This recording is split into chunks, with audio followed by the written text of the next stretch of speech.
మాలధారణ అనేది భగవంతుడికి ఇన్ని రోజులు కేటాయించుకొని మనం చేస్తున్నామండి నియమ నిష్టలతో.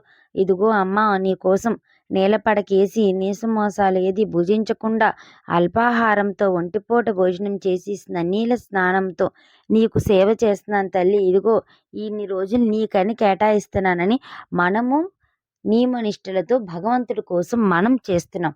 అలా చేసుకోవడం వల్ల మనకి, మన ఇంటికి, మన పిల్ల పాపలకి మనకే మంచిది తప్పితే భగవంతుడికి ఏదో వచ్చేస్తుందనేది కాదండి. భగవంతుడికి ఏది ఉండదు. ఒక ప్రసాదం పెట్టినా భగవంతుడి పేరు చెప్పుకొని మనం భుజించడమే. అది భగవంతుడొచ్చి మనం పెట్టిన ప్రసాదం తినేయడుగా. ఆరగిస్తారు అంతవరకే. అది కూడా తినేది ఎవరు? మనమే. స్వీకరించేది మాత్రం మనమే. ఏదైనా ఒక దీపం ఇంట్లో పెట్టినా దీపం పెట్టేసాం ఈరోజు దేవుడికి అనుకుంటారు. దీపం వెలుగైనా మన ఇంటికే అది వెలుగు అవుతుంది.